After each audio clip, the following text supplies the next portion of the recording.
Possession of each exemption. I need that for the yearbook ad. Oh, you did? Okay. I'll send the girls a message and ask them to get back to me.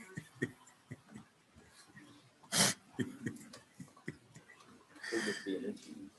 You just got an issue. Yeah. So, How you doing? I'm trying to catch the I made cheap it. flights. That's always the first step. Yeah.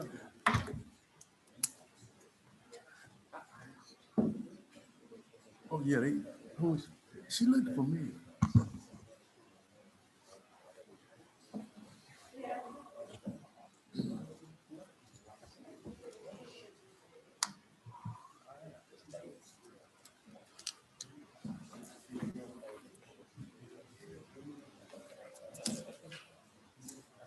Yeah, I got rolling up.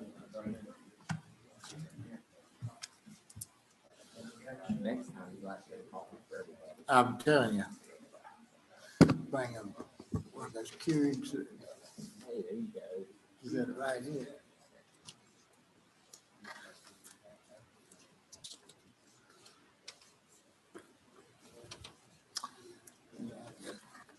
You got 6 o'clock. 6:01. All righty. Okay, I'd like to call the March 1st, 2021 meeting of the City Council for the City of Lake City to order. If everyone would stand for the Pledge of Allegiance and remain standing for the invocation. Pledge allegiance to the flag of the United States of America and to the republic for which it stands, one nation, under God, indivisible, with liberty and justice for all. Let us pray. Our Heavenly Father, we thank you for your many blessings. We thank you for looking after our community. We ask for your guidance this evening, that what we do is pleasing in your eyes and the best for our community. We ask you to continue to guide us and look after our community, our first responders and our troops, and help us get past this pandemic. And in your name we pray. Amen.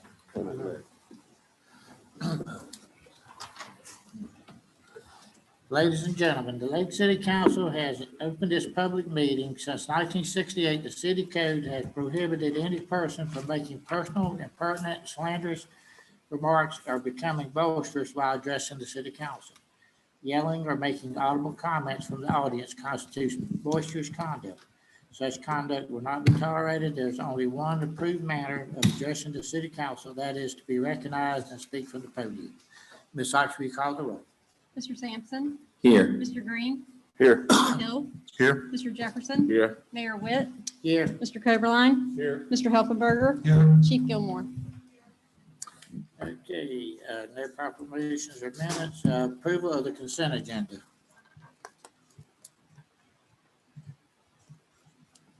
The motion to approve the consent agenda. I'd like to move for approval of the consent agenda. Second. Second. Motion and a second. All in favor, say aye. Aye. Opposed? Next is approval of the agenda.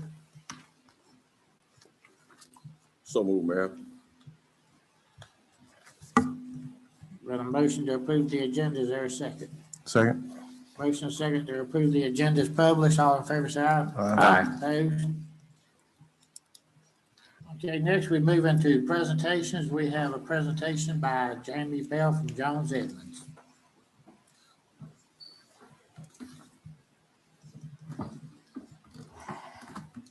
Good evening, Mr. Mayor, members of the council. I hope you're all doing well tonight.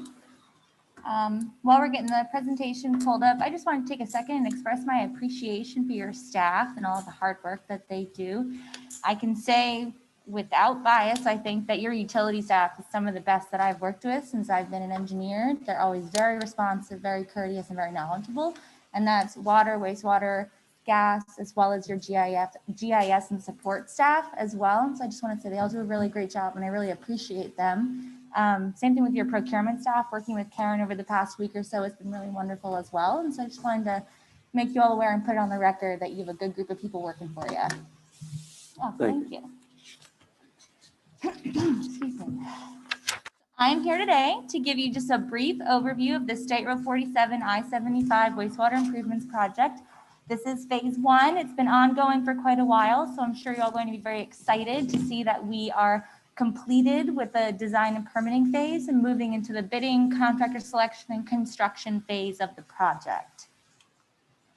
Just a quick background for anyone who may be unaware, this project was originally funded through the 2018-2019 funding cycle of DEP and the Florida legislature.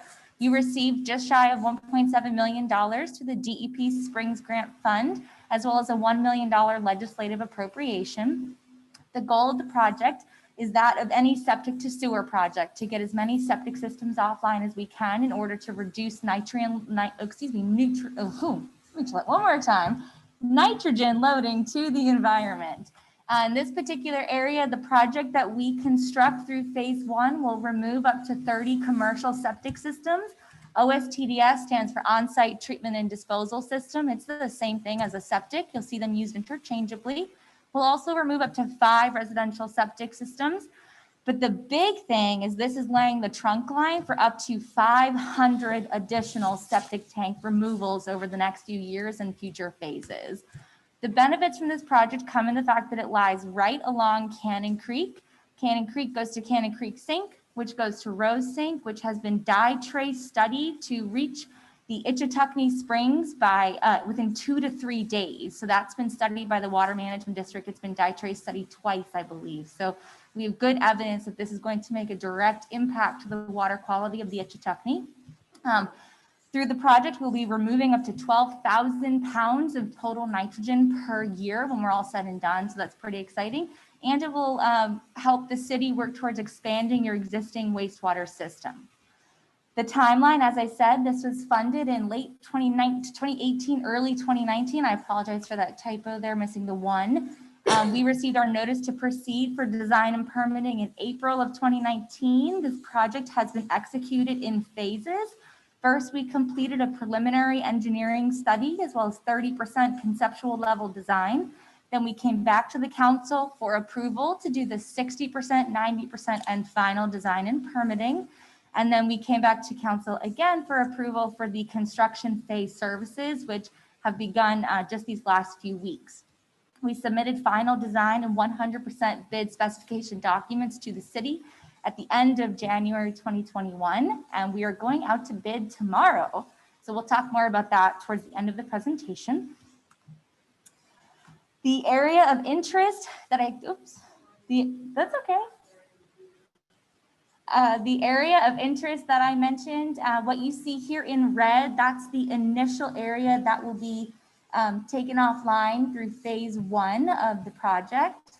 And then when we get back to it, the blue area is what will be served by future phases. That's our extended area of interest. And we'll give just a moment while she's allowing more people into the meeting.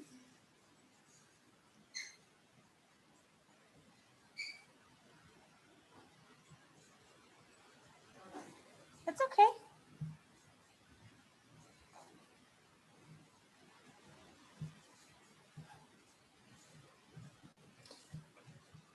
Okay, so yeah, the area in red is our initial area of interest. That's the 30 commercial and up to 5 residential septic systems that'll come offline. And then the blue area is where we get that number, the over 500 additional septic systems that could be easily tied into this system in future phases. That is what our design was based off of when it comes to the size of the lift stations and of the pipes. The project details, we have wastewater and natural gas involved in this project. On the wastewater side, we have 2 lift stations, one north, one south. It's a little bit confusing because I-75 runs at an angle here, but basically to the right of I-75 is considered the north lift station. To the left of I-75 is considered the south lift station. We also have approximately 2.5 miles of force main and approximately 1,400 linear feet of gravity main that we put in with this project. Additionally, we have just shy of 2 miles of natural gas lines. Those are being extended from the city's existing system to provide emergency backup power for generators at those lift station sites. City staff felt that was a critical part of this project because we are in such an environmentally sensitive area, and we agreed. This project also has 4 horizontal directional drills. That's a rather large aspect of this project. We drill under a roadway, so we don't have to actually shut down that road. We have 3 drills under I-75, 1 to the north to get a wastewater pipe to the plant, 2 to the south, 1 for wastewater, 1 for natural gas. And then we have 1 directional drill under State Road 47, that's for gas as well. I apologize, it's a little bit hard to see, but I promise you there is a green line on this map that shows your new wastewater pipe that's coming in through this system. And we'll get into a little bit more detail, but this is just the general overview. Again, on the bottom right in red is the north lift station. On the bottom left in orange is the south lift station. And then again, the green is the general route of the pipelines. We're gonna zoom in a little bit here though. This is what I'm calling the south end of the project. It encompasses Ring Court as well as Arrowhead Terrace predominantly. Encircled in red there is the horizontal directional drill site for the southern wastewater pipe going under I-75. But as you can see, so on the north side of 75, we have force main that is going from that lift station, which is located on a sliver of Nextran property that the city has received an easement over. That's toward the front end of the Ring Court cul-de-sac there. And then we'll move up the west side of Ring Court, come around the top of the cul-de-sac, and then bring the pipe through an existing easement that the city has along a fence line there between the primary Ring Court office and the Budweiser company. It's right along the fence. There's already a water main going through there. We'll turn left down Business Point Drive and then continue northward, and we'll get into more detail north of this location in a second. On the south side of I-75, you can see we have our lift station located off of Windswept. There's undeveloped property there that's owned by Mr. Craps, and we've received an easement for that orange lift station. You can see there on the south side of Windswept. Our force main continues along Windswept and then turns northward along Arrowhead Terrace. We're on the east side of Arrowhead there. And that goes up to where we go underneath I-75 to connect with the north side of the wastewater system. The horizontal directional drill is a really big undertaking. It's permitted by FDOT. We will put the pipe together all in one piece and then drill a hole under the highway and then pull the pipe through. That'll come up just on the other side of the highway, and then we can open cut through the county stormwater pond there to then come under Business Point, which is a much shorter, shallower drill, to have our force main be on the north side of Business Point. That was another important consideration that was brought up by city staff to allow for future connections if the land north of Business Point does develop, which is certainly a possibility, and we wanted to make access to that force main as easy as possible. Feel free to stop me anytime if you have any questions, but I'm gonna keep walking you through the wastewater system now. If this will go to the next slide, it won't let me click. Would you mind? Thank you. So this is just north of where we just were. You're looking at Business Point up there near Sitel. On the east side of the road is where y'all have an existing lift station 117. This is where our new pipe will tie into the existing pipeline that you have that comes from lift station 117 and then turns north along Business Point. So we are tying into an existing pipe here. And then we're coming up to the north end where our second wastewater horizontal directional drill will take place. This is to come under the highway. You actually do have an existing pipe under the highway here, but the city staff felt that it, oh, did we go forward too many? We got that up. City staff felt it was important to have redundancy under the highway at this location because right now you only have a single pipeline going to the Kicklight or wastewater water reclamation facility. And if that pipeline were to go down or were to break, you would lose access to getting your wastewater there. And so by putting a second pipe, not only do we increase the capacity of wastewater that could be sent to Kicklighter, but we also provide backup for the city in case of a pipe break so that your access to that wastewater plant does not go down and you don't have to emergency pump with a truck or some other way to work around that. So that is the extent of the force main. Now just talk a little bit about the gravity main. This is what is traditionally referred to as the collection system for your wastewater system. We have two sections of gravity main going in. One is in the ring court area. We're putting in, there are some existing manholes out there that we're working with basically to extend the gravity collection system from about 3/4 of the way up ring all the way down to our lift station. So this flow is actually from north to south. And all of those businesses will be able to connect into that line. Additionally, we have gravity main on the south side of I-75. As you can see, our lift station's kind of a third of the way down windswept, but we have chosen to put gravity main all along windswept to make sure we can capture all of the wastewater from those properties as they develop in that area. We're also including an additional alternative in the bid documents to extend that gravity main from windswept up to the circular community. You'll have to forgive me, I'm blanking on Chesterfield Circle. Someone save me, utility staff. What's that, the road, the circle, top left? That community there, there's new houses. Anyone? Bueller? No? Okay, we'll keep calling it the circular community, that works. So it's Top left. I'm sorry? Top left. Top left, yeah. Is it Chesterfield? No, I feel like I'm making I'm making that word up. I'm not sure what that road is. Either way, it's an additional alternative that will be included in the bid documents. And basically what that means is if the bids come in lower than expected and we have enough grant dollars available to us, we can bring on additional homes by extending that gravity line. If we do not have enough funding, we have already submitted a grant application to the Suwannee River Water Management District to cover that portion of the project. So we're hoping to get that funded one way or another. You can also see the gravity line goes south along Arrowhead to the Casey Jones RV Park. It's going to come under Arrowhead and pop up with a clean out and a connection point for an additional phase of the project to connect that entire RV park. There are actually 16 septic systems throughout the park. It's many more than we originally thought. And so we've also submitted a grant application to the Water Management District to cover the conversion of that park to central sewer as well through the use of 6 grinder pumps. So that's been applied for already.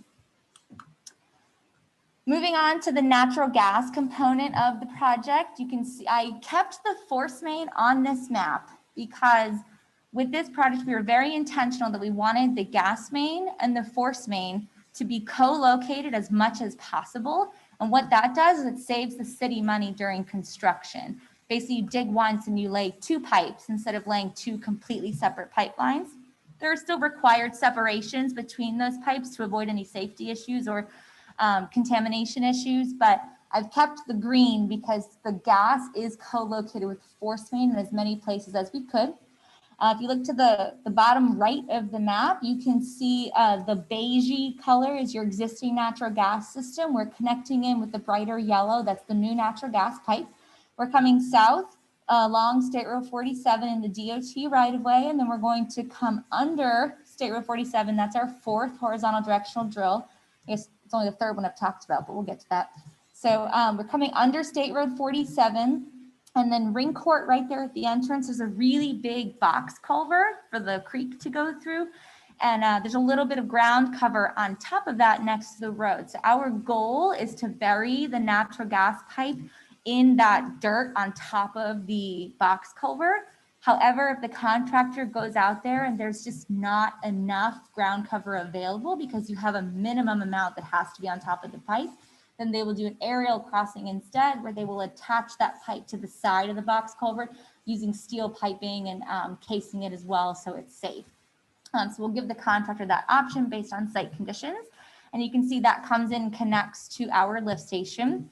We then have the gas main hug the force main all the way up and around the Ring Court cul-de-sac, coming up the city's easement, turning left onto Business Point. And then you can see at the county stormwater pond is where the natural gas separates. We are required to have 2 separate horizontal directional drills under I-75.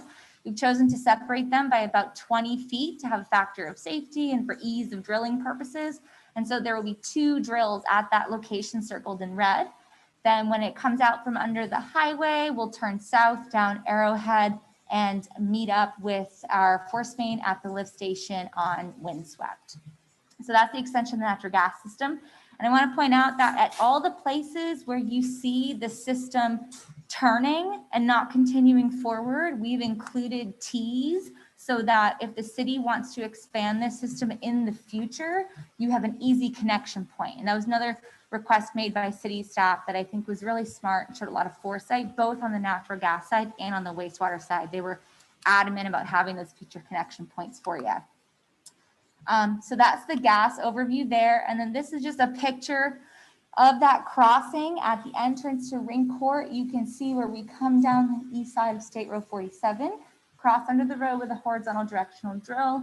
And then again, ideally, we want to keep that gas line underground on top of that kind of trapezoidal box culvert that you see.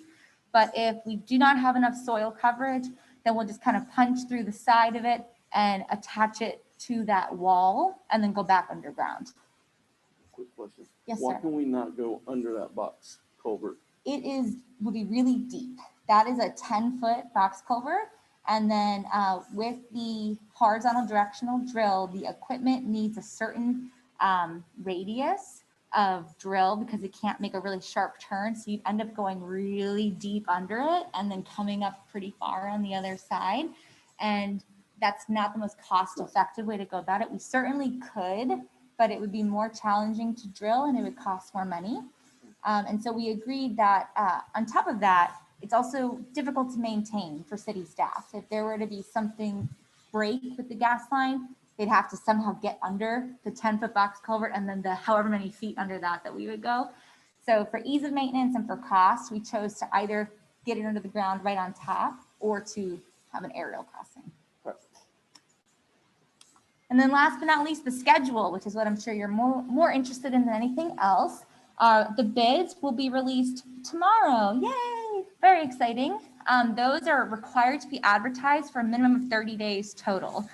We are going to host a pre-bid meeting. It's a virtual meeting that Ms. Nelm set up. That's going to be on March 22nd at 10 a.m. And maybe wondering why is that 3 weeks after we release the bids? Well, we want to make sure there's enough time to get enough contractor interest, make sure enough folks see it and come out so that we have a truly competitive bid process and can get the best cost for the city, the best price. We'll give them till the end of that week to submit any additional questions they may have for the project, and we will release an addendum to the bid documents the following Monday with the answers to those questions. And then they'll have a week to get their final bid documents submitted to the city. Those will be submitted April 6th at 2 p.m. and be opened immediately thereafter. So that'll be a public meeting where everyone can see and hear who submitted and what their total cost was. And then it takes us about a week to call references on those contractors to verify all of the quantities and cost estimates that they've presented to make sure they meet the minimum qualifications for the city per the documents we put together, all that good stuff, doing our due diligence. But we believe we can get a letter of recommendation to the city by April 12th. That's the Monday after the bids are opened. And what that will do is it'll outline the tabulation of the bids, like I said, with all those quantities and so on, verified, and it'll have our recommendation for the lowest and qualified bidder for the project. That will have to come before council for approval. You do have a council meeting on April 19th, the following Monday. I don't know that that's enough turnaround time. Sure it is. It's entirely up to council's discretion what amount of time you need to get that on your agenda. And so I'll leave that up to you, but we do need to bring it before council to approve. And then it'll take, I presume it could be faster, but about 2 weeks is what I've allocated to get the contract together, get the insurance requirements vetted, and get the notice of award / notice to proceed to your contractor. Based on that timeline, I'm estimating we could host a groundbreaking ceremony for this project about a month after that council meeting. And that amount of time is because the contractor likely will not be able to mobilize the same day that they get the notice to proceed. And with these groundbreaking ceremonies, it's kind of nice if you actually have equipment on site and that we are actually getting started, that it's not just a ceremonial groundbreaking. And so this is my proposed schedule. The only dates that are locked in are those first 4. Those are the ones that we're advertising with. The remaining dates can be adjusted at your discretion. But that is the update on the State Road 47 project. Anybody got any questions? Mr. Mayor, I have a question. Sure. Okay, so we see the time frame to get it to us. So if we take care of it at that April 19th meeting, which I think we could do, what's our time frame to completion? We have put in the bid documents 270 days to substantial completion, basically 9 months to the project being basically done. And then we go through, have final walkthroughs, develop a final punch list and get final items fixed. And that's when we can do the engineer's certification of construction completion. That's at the 300-day mark. So basically 9 months, to substantial completion, 10 months to full completion of the project. Is there any opportunity to move that forward? Is it a function of cost, or is it possible? Now your 9 months, that's a hard number. It's not 8 months plus 9 plus a month to get to 9 months. No, sir. We use 270 days is the number that was put into the bid documents, and 300 days for final completion was the number put into the bid documents. And so that is the time we are allowing the contractor to reach before they may have to pay damages. And so it is possible that the contractor could complete the project sooner. I think it depends on the contractor's availability as well as equipment and material availability. We have provided early out quotes for the city to pre-purchase some of the long lead items.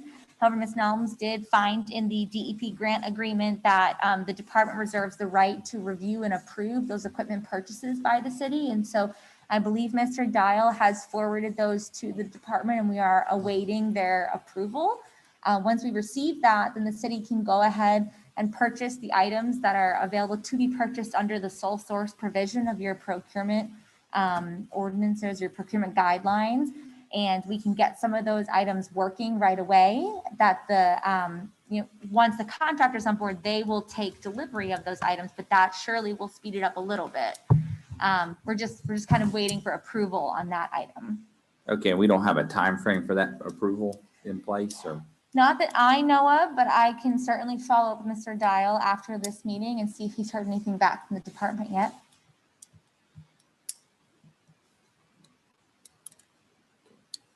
Any more questions on this one? Mr. Mayor, I would have a question as well. Sure.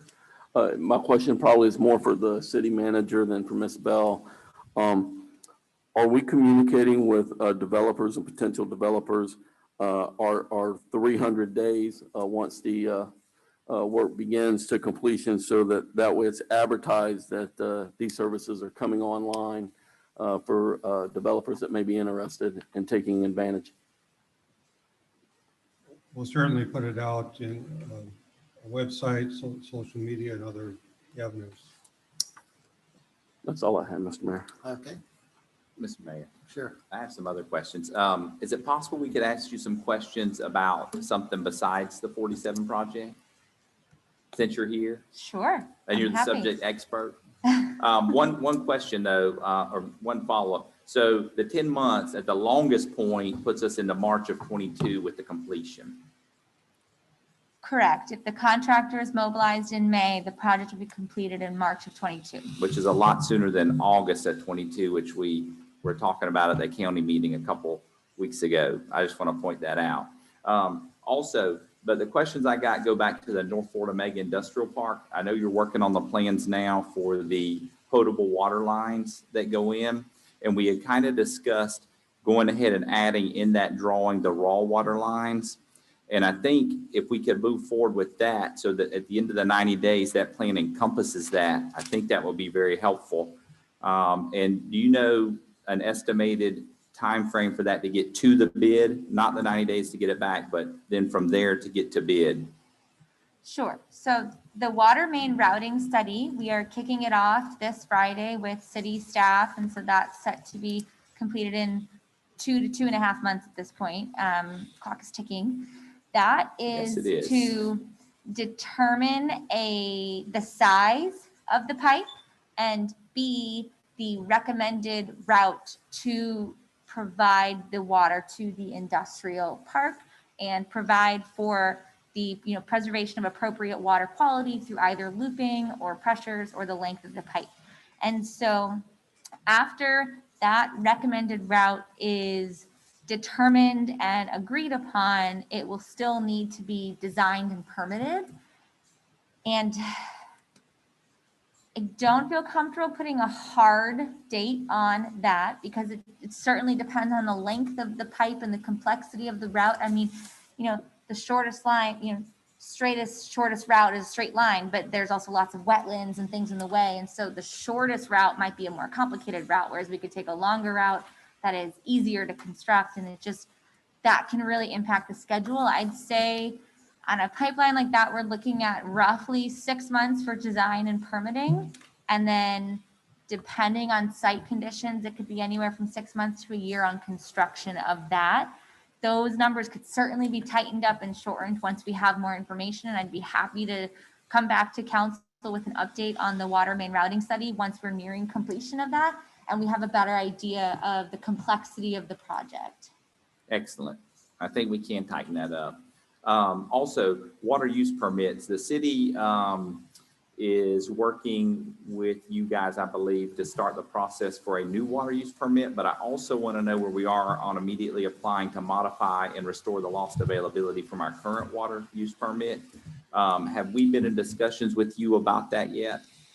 So we have not been hired by the city to apply for a renewal of your existing water use permit application or to request an increase. However, we are working with the city on opening up those discussions with the water management district. We actually have a meeting tomorrow at the end of the day with water management staff to discuss what the city's options are with regard to either increasing/modifying your existing water use permit versus potentially getting a second water use permit solely to serve the industrial park.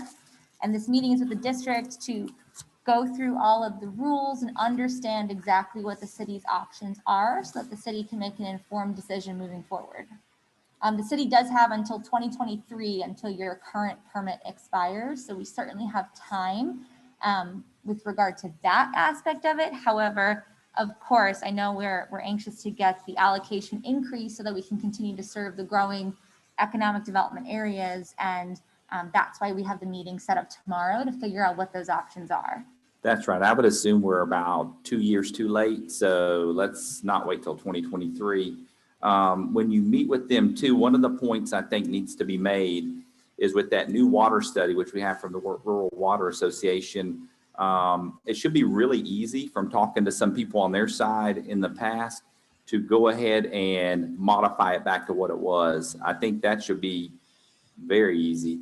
It's just a determination on their end that they can make. Reading their rules, it looks pretty clear. But I understand their rules and their interpretation of their rules are two different things. So that's one thing. And then as far as that goes, is there a possibility we could get more updates on these projects as we go forward? You do a good job of keeping us informed, but I think if everybody could get updated regularly, I don't know if it needs to be every meeting, but at least one meeting a month, we need to keep getting updates in case there's any snags or any holdups. Sure. I would be happy to coordinate with city management to discuss an appropriate update schedule to go through the projects with council and make sure there are no lingering questions and all of your concerns are addressed. Yeah. There may be a question or two. That's fine with me. Thank you so much. Yes, sir. Okay, anybody else?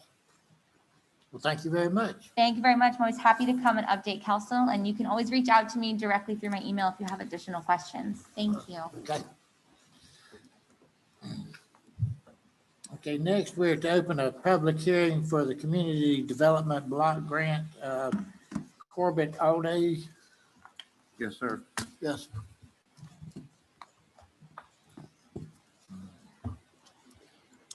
Good evening, council members. Thank you for having us again. Corbett All Day with Guardian Community Resource Management out of Dade City, Florida. For the record, we are here to conduct 2 public hearings and a fair housing training workshop for points on community development block grants. The first public hearing is for the cdbg Community Development Block Grant COVID funding.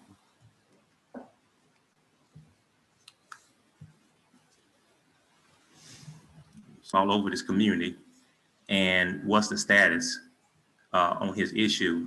Number 2, I understand that we're holding off workshops because of ride-alongs that people haven't done. I think that the people elected people who can do more than one thing at one time.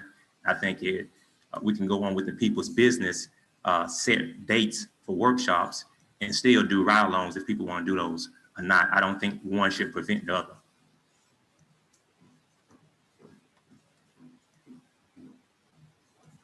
Are you through? Yeah, I'm waiting on you to respond, man. Okay. Chief, wherever you want. Yeah, if you want. Oh, I guess it's.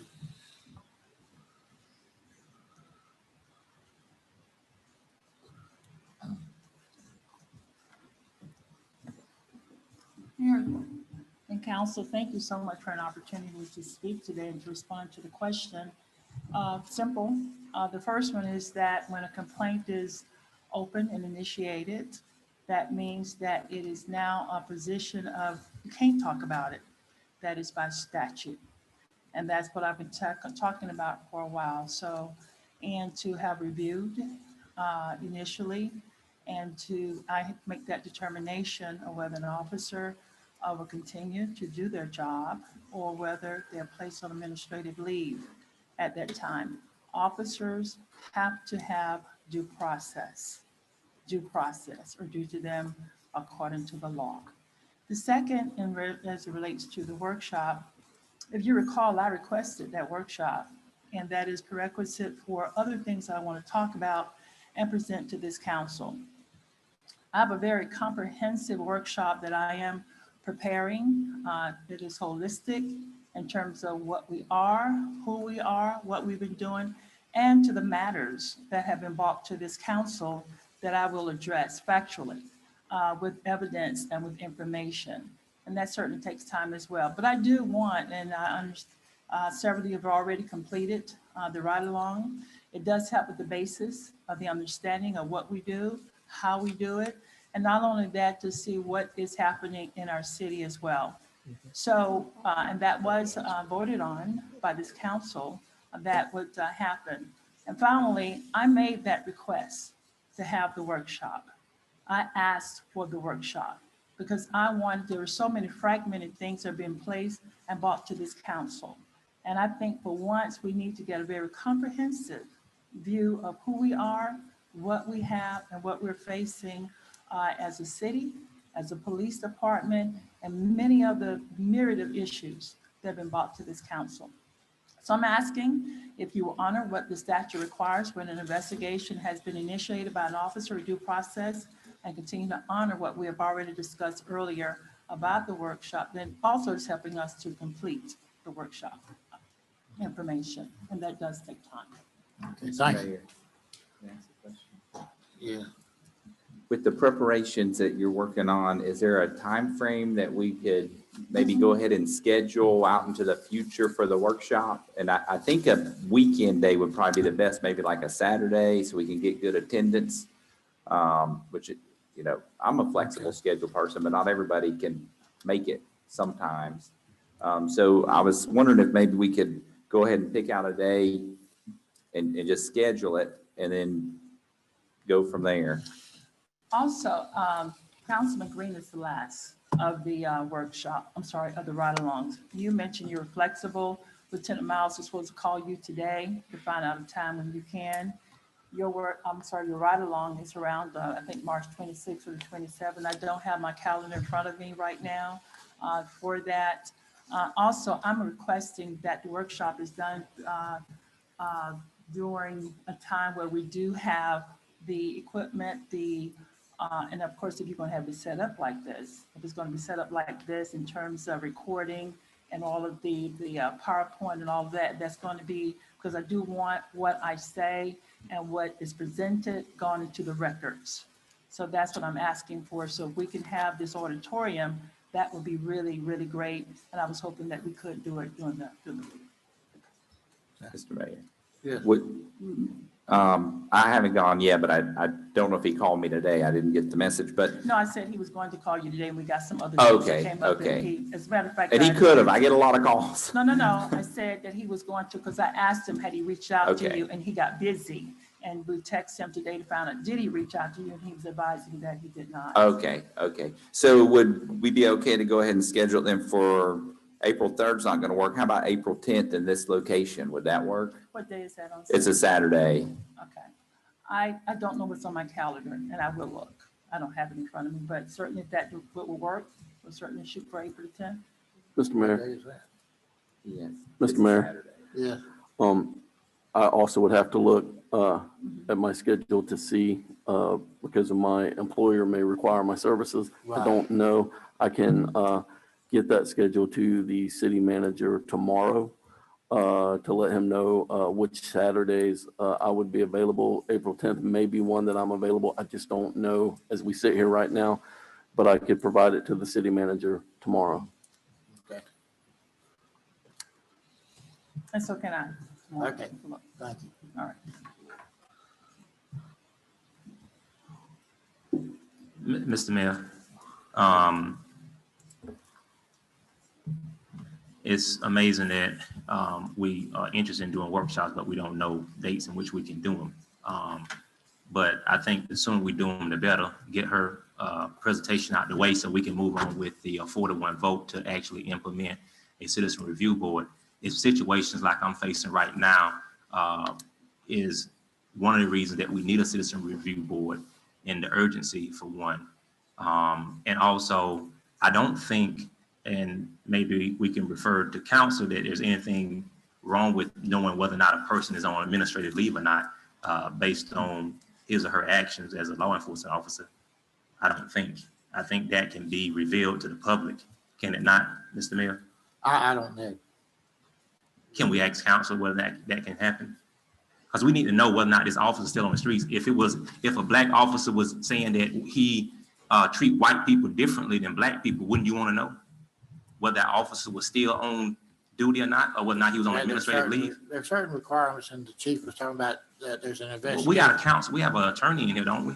I mean, I don't know whether or not the chief knows exactly whether or not that's the case or not. We're asking whether or not this officer is still on the streets. That is a legitimate question. As a black man, that's a legitimate question.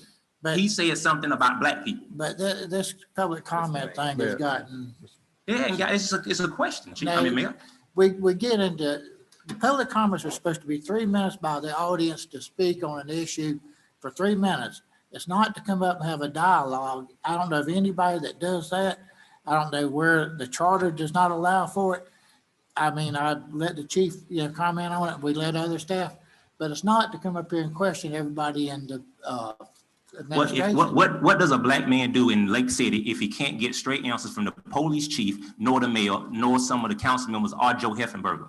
If you keep getting lies, what are you to do but to come here? This is our only recourse as public citizens. What do you expect me to do, Mayor? You don't respond to me. The chief doesn't respond to me. She says she's calling me. I pull up my phone and see apparently she lied. She did not contact me. She left me a voice recording. What do you prefer me to do? What would be the method that you say I should use, Mayor?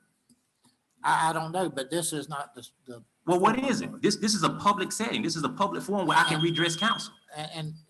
and it gets abused every week. Every week. Well, law enforcement abuses us every week, every day in the community. Joe Heffenberger lies to us. What about that, Mayor?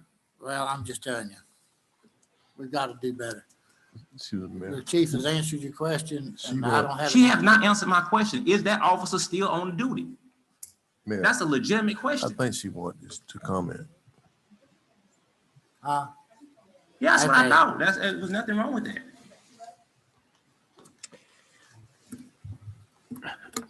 Chief, you asked me if that's correct, that you can comment. I don't see anything in the statute that would prevent you from commenting on that. I'll remind you that a disclosure of any information of the investigation is a criminal act. I believe you're familiar with that. I remind you and bring it to the public's attention.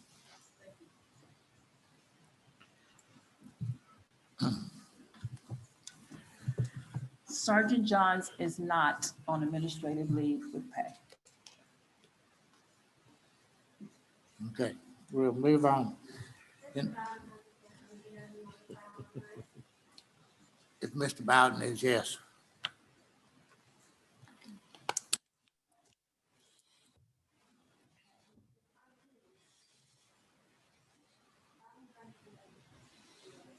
Mr. Bowden, can you hear me?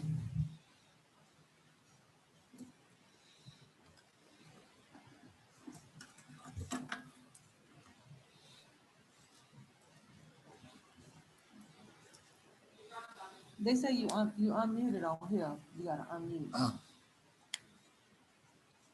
Okay. Hold on, he's trying to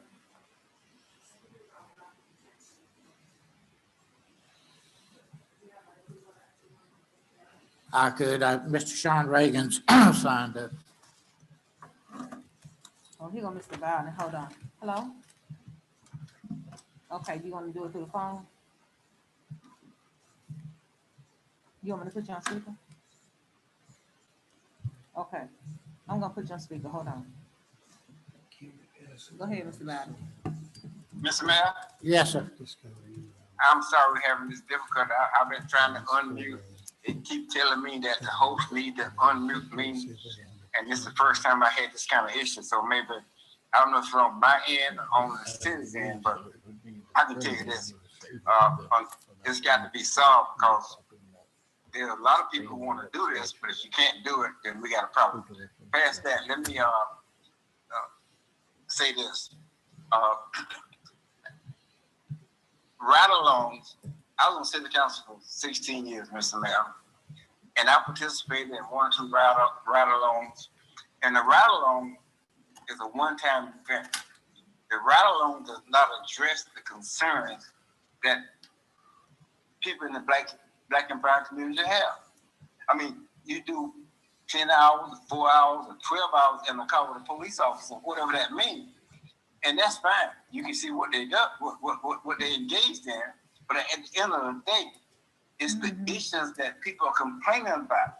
There may not be an opportunity for a ride-along to see where there's a drug arrest, to see where somebody cut their body cam off, or when somebody were on a stop sign. I understand the importance of it, and I'm not critical of the chief in that regard, but a ride-along does not address the issues that the community is facing. You know, I understand council members getting in the car, oh, they're doing a good job, and, you know, they out here protecting and serving, and I agree with that. But that's not what this is about. This is about a community that got a problem, a lack of trust, north of the railroad track. And if nobody understand that, if nobody understand that somebody can be shot down in the back and you can't find a person that's willing to come forward to complain about it, we got a problem. And unless people understand that or agree with it, and if people are so cowardly and so scary and so callous, don't want to deal with it, then just say it up front. Now back to what I want to talk about.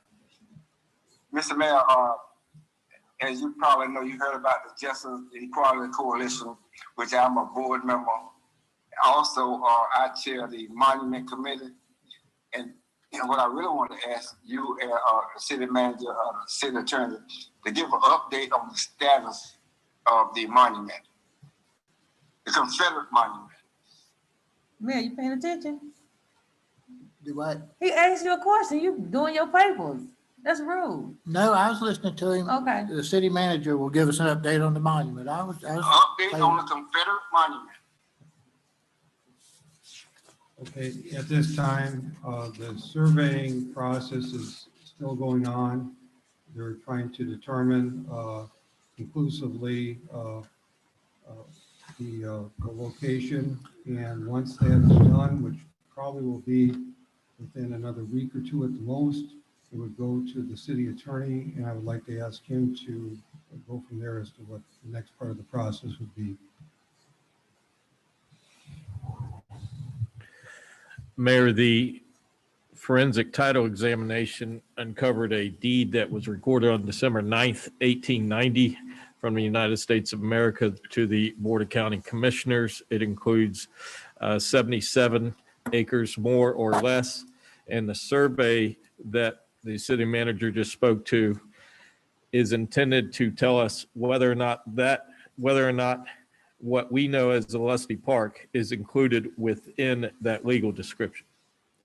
So there will be a summarization coming before you once the surveyor's survey is provided to the city. Okay, so Mr. Biden, what we're still trying to find out is who owns the park, so, and apparently that's gonna come pretty soon. They're trying to find out who owned the park. Still. So you saying we'll know Next something? time, Mr. Mayor, but I do recall being at the meeting, either on the telephone, when Councilman Green and the council agreed to start a process. And so, as long as the process is moving forward, that's fine. But we just left so-called Black History Month, which is every year for me, it's Black History every month is.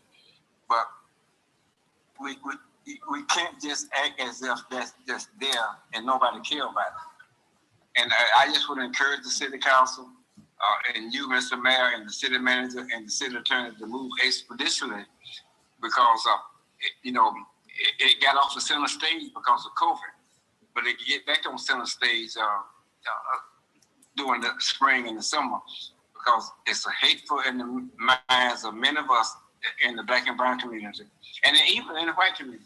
So, taking a lot of time may be satisfactory for some, but it's not satisfactory for those of us in JEC and those of us in our set up front in the Black Lives Matter movement. And so, move forward. It's either going to be yes or no, and let's just deal with it. This cowardly and slow process, I understand it. Not cowards, but slow process is unacceptable. When you think about how many times other cities and other communities have made movements on monuments and statues, and right now in a lot of cities, the schools that named after Robert E. Lee and Grant and all those other people, names being changed, and we got a problem with a monument downtown Lake City that face Marion Street.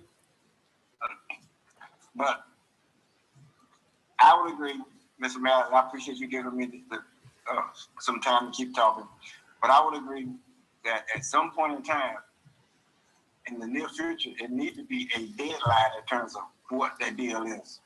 And so those of us who got a problem with it, and those of them who support it, can just have a conversation, because if Lake City gonna be the gateway to Florida and not the gateway to Florida, then we got to deal with that monument. And I'll let you go at that. Okay, Mr. Go ahead, I'm sorry. Mr. Heffenberg, you said it was about 2 weeks. We should know something.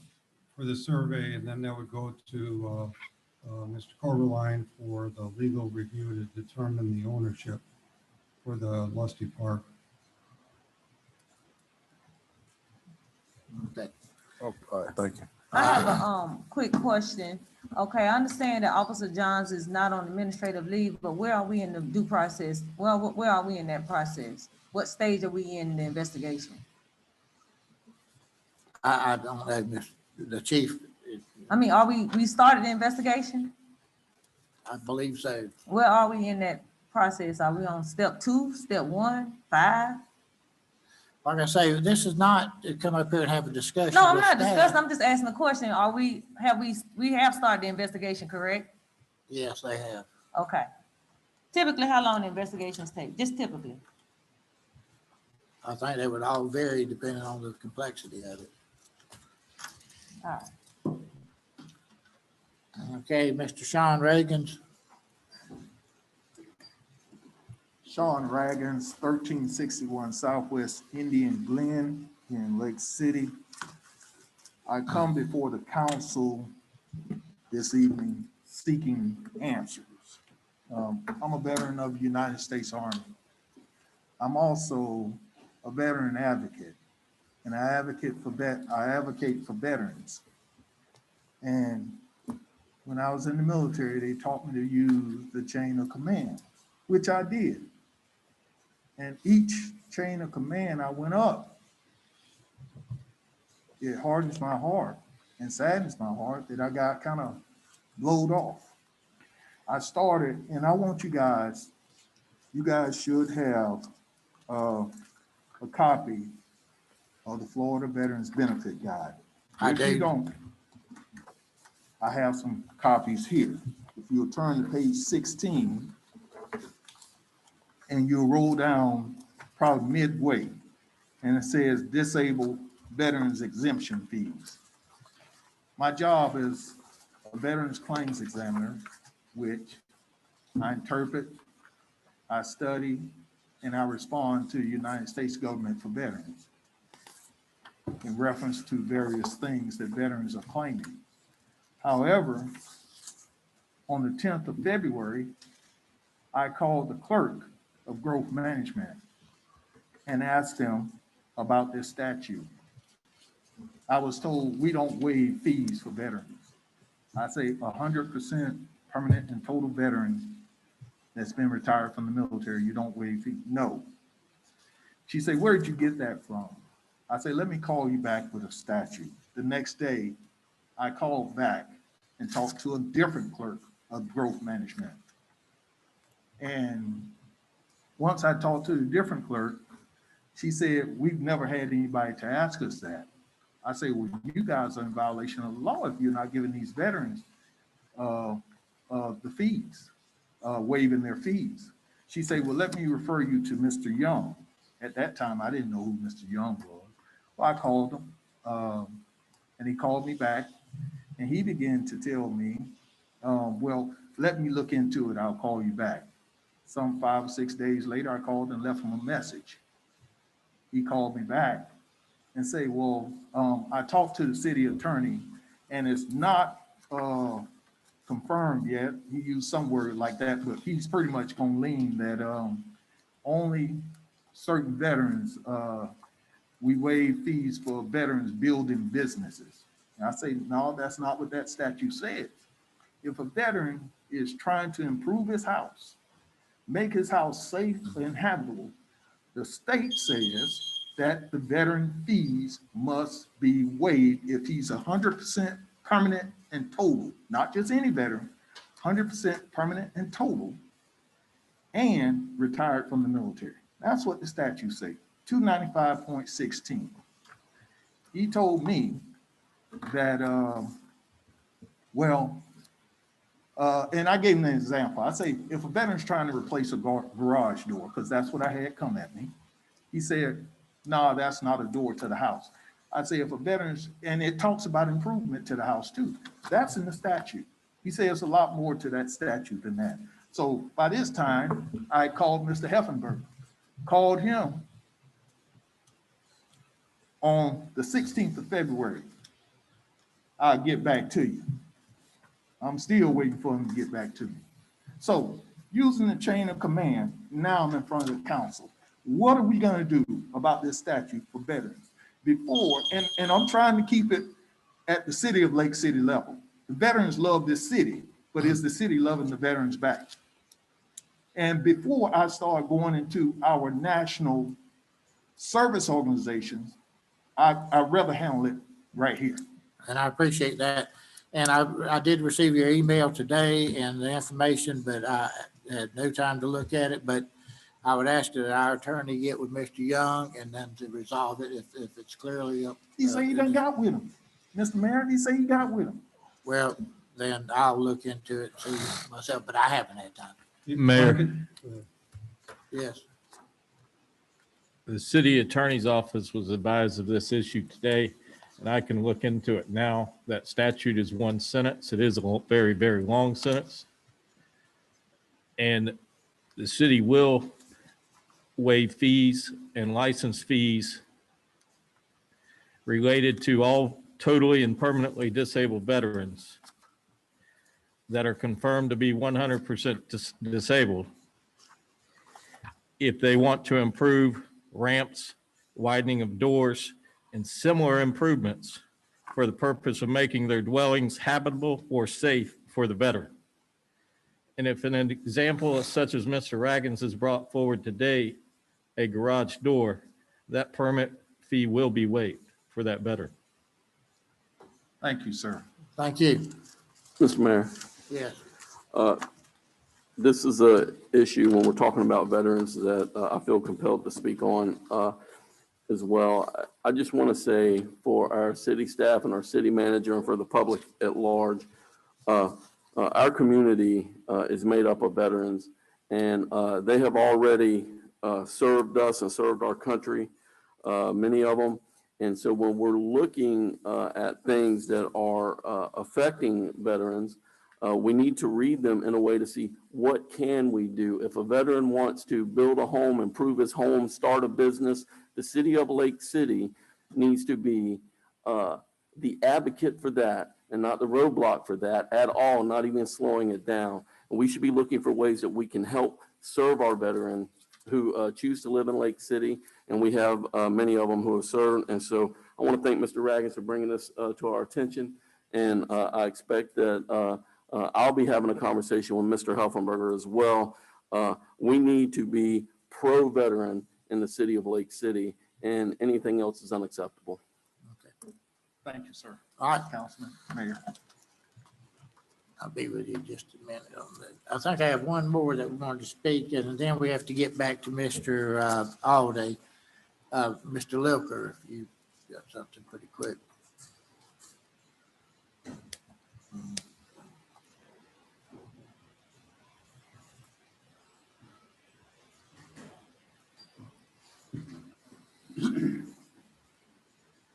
Thank you, Your Honor. I just have 3 things tonight. Maybe you could, and actually 3.5, somebody could move that clock to the end so everybody in the room could see how much time is on the clock. I know they tried to do that last week and that failed for some reason this week, or get a little tripod and put it where everybody can see it. My first item has to do with the business that occurred in Fort White last week. County showed up in Fort White. This was a Fort White Town Council meeting. Some members from the city showed up. There were questions asked. The town attorney for the town of Fort White is Mr. Coberline, a man who wants to be a judge. As soon as the city walked in, and the city members walked in, Mr. Coberline should have mentioned that he had a conflict. I would suggest that this city, and there was no way for a conflict counsel to be down there at short notice, although they might have been able to. But the city, as far as I can see, has no conflict counsel. So when Mr. Coberline has a conflict and decides not to declare a conflict, where clearly he was conflicted there, he should never have answered questions from anybody. But he did. That's very unjudicial and very unlawyer-like. So I would just say that this city needs to pay attention to that. And you need to get a conflict counsel so that when Mr. Coberline has a conflict and declares a conflict, even if it's before the meeting, somebody can be the city attorney. My second item has to do with public hearings that the city council has, and first readings and second readings. A while back, I heard something after doing this for almost 40 years, that in Florida, they need a clean first reading of an ordinance. So I went and looked it up. I mean, I Googled it and looked in Black's Legal Dictionary and searched court cases, looked at what other communities did, the municipalities, and I couldn't find clean first reading. This apparently came out of the mind of Mr. Coberline. There's no requirement for a clean first reading. The reason that an ordinance is presented twice to the city council and to the public that's here is so that people can make changes. If they're small changes, it goes on to the second hearing or the second reading. If they're big changes, you start all over again. But there's no requirement for a clean first reading. And I would respectfully ask that the city looked into that, that you have 2 public hearings regarding this and that people can speak, because you've got item number 8 coming up, changing the rules, which is a lot wrong. Well, a few things wrong with that ordinance that the public never had a chance to comment on at the first reading. The cure for that would have been to have a public hearing after the first reading. You make whatever minor changes you have. If you have to go back to the drawing board, that's what you do. But there's no such thing as a clean first reading. That's just something out of Mr. Kovaline's mind. My third observation is, and I would like to thank the chief tonight, apparently she's the only one for years, since Mr. Wendell Johnson became the city manager, that there were reports to council. Those things are really valuable. She filled hers out. I've mentioned this 6 times to the city manager. I says, why aren't they being filled out? So the city manager decides to make now a memorandum. Doesn't really explain what's going on. He just makes a memorandum. So I think that has to be something that needs to be decided by the city council. Either everybody does what the chief does and does the report to council, which gives what happens if you pass a thing, what happens if you don't pass it, how much something may cost, like a resolution or an ordinance. And that seemed to work great for the 8 years that Mr. Johnson was here. People might have criticized Mr. Johnson, but that clearly worked.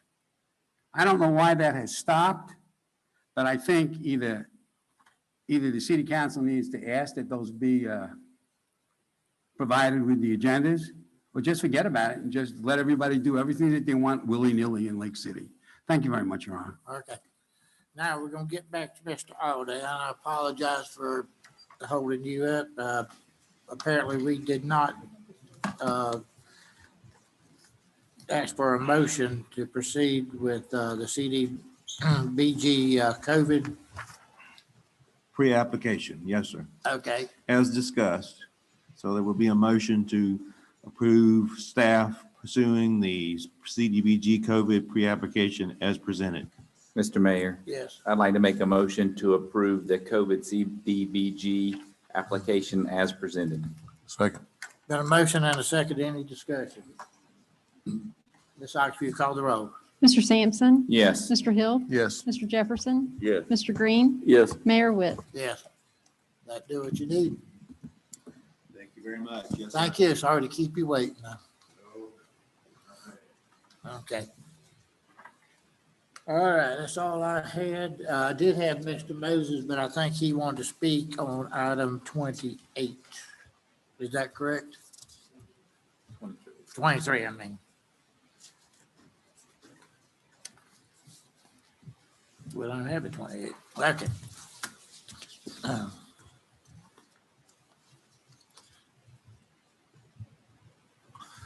All right.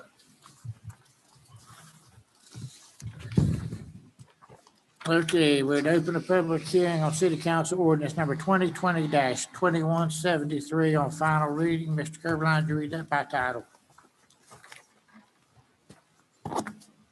An ordinance of the City of Lake City, Florida, amending ordinance number 91-688 as amended, relating to an amendment to the text of the City of Lake City Comprehensive Plan pursuant to application CPA 20-10 by the City Council. Under the amendment procedures established in sections 163.3161 through 163.3248 for the statutes as amended, providing for amending policy I.1.2 of the future land use element by adding a mixed-use land use classification, repealing all ordinances in conflict, and providing an effective date, period. Okay, anybody wish to speak at either for or against City Ordinance 2020-2173? Mayor, Yes. If there is no public input, I have a comment to advise on the council. Okay. What you heard a moment ago about clean readings and things, there's a Attorney General opinion. It's 30, 40, maybe 50 years old. You cannot have substantive or material changes between the first and second reading. This is a second reading. So I suggest that you ignore the legal advice that you heard earlier tonight. The city clerk's office and my office work continuously to talk about what is a substantive or material change.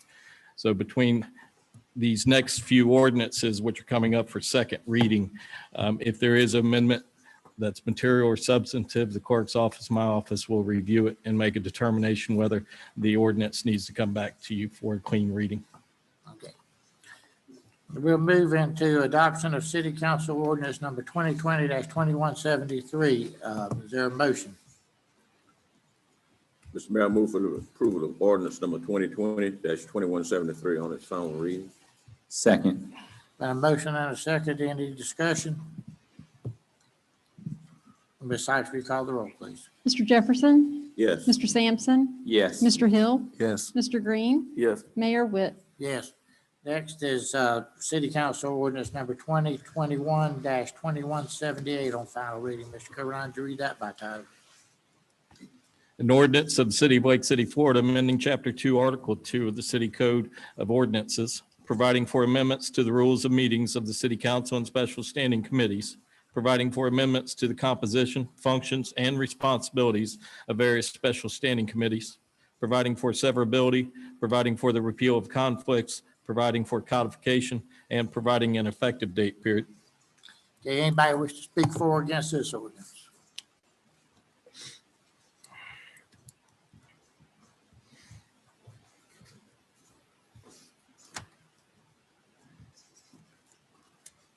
Thank you, Your Honor. I believe this is the one about the rules. Yes, sir. Just to preface this, I don't know what Mr. Colwine was talking about, legal opinion by the Attorney General that's 30, 40, or 50 years old. That's not the way people cite opinions or statutes, that they may be 30, 40, or 50 years old. So I don't know what Mr. Colwine is trying to say, but clearly it would have been nice if he would have had it. I have a couple of questions about this. On section 2-32, says the mayor, city manager, or 3 or more council members may ask for a city council meeting. That's like a whole board. I would suggest that be changed to 2. I mean, that's a whole quorum of the city council. I don't know anybody that does that. I'm sure Mr. Colbline in his thorough research can come up with maybe a half a dozen, but I don't know any. And I don't think that's counterproductive. That's a whole quorum of the city council. So if 2 members want to call a meeting, I think that should be adequate. I'd also point out on section 2-34, I believe recently the city clerk came up with rules, agenda preparation rules. I have them.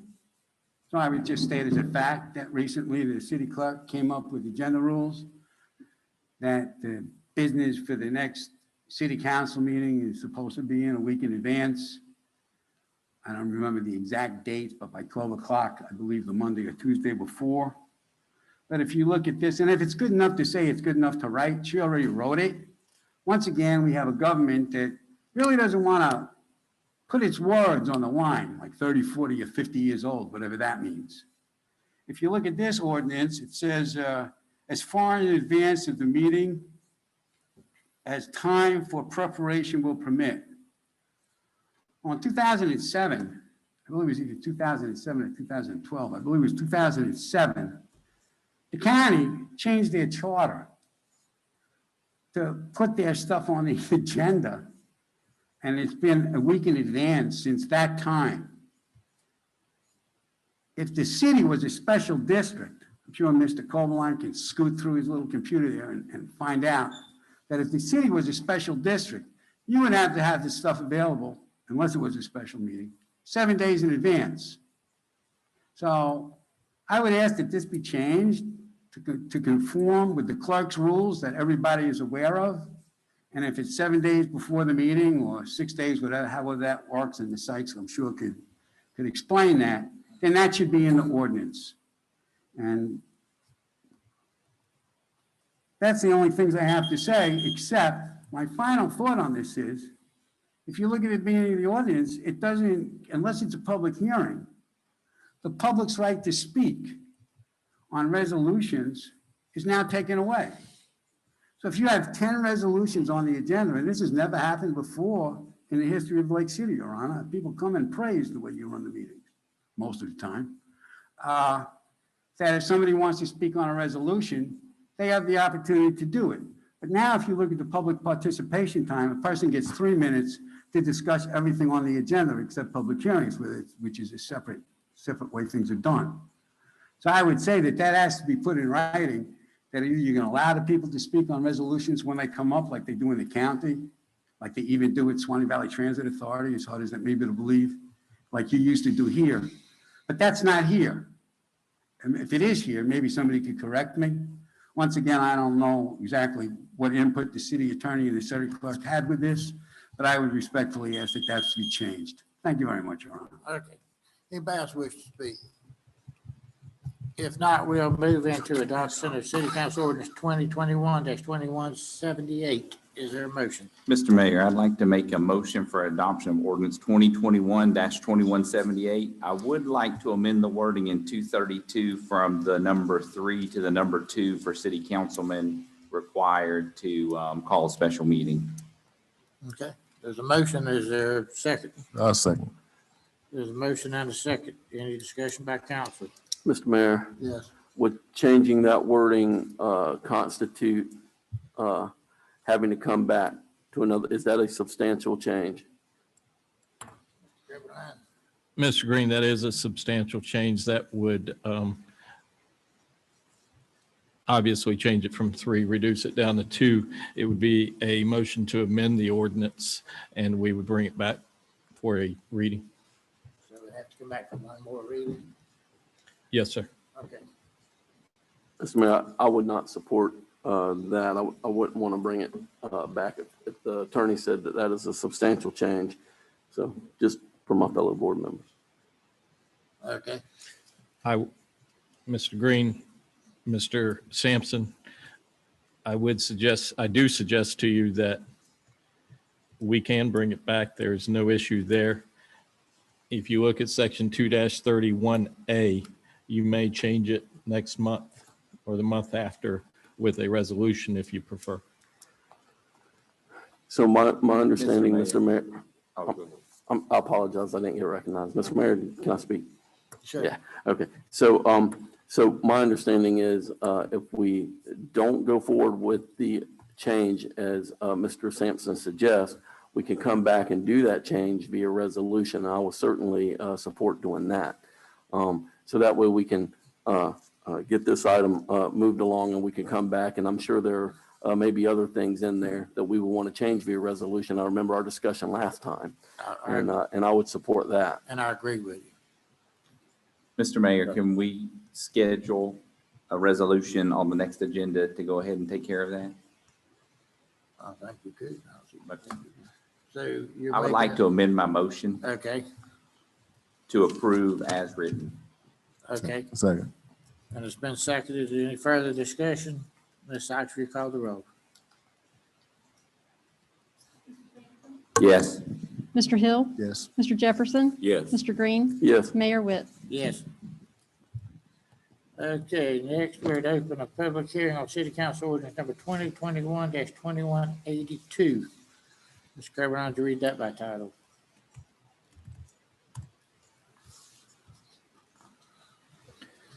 An ordinance of the City Council of the City of Lake City, Florida, amending the code of the City of Lake City, Florida by adding section 2-184 to provide for the procurement of design-build contracts, providing for severability, providing for conflicts, providing for codification, and providing an effective date, period.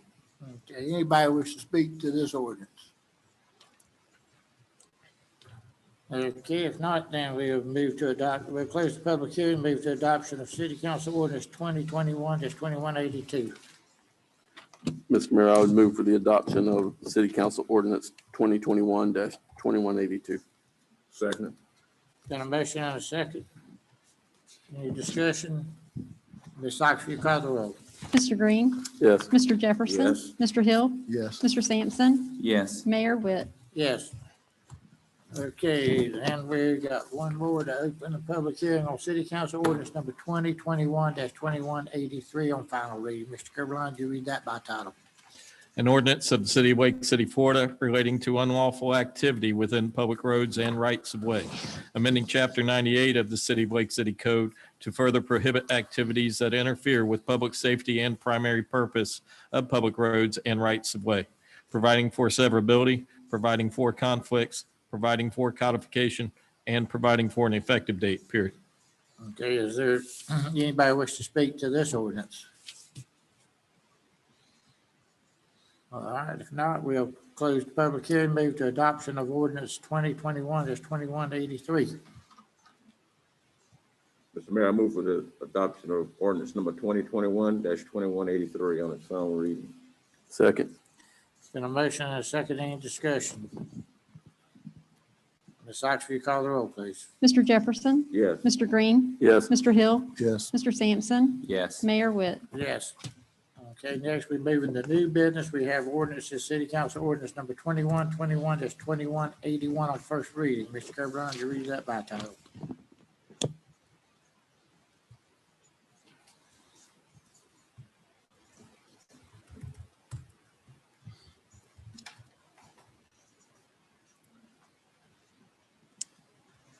Your Honor, I need just a moment, please. Sure.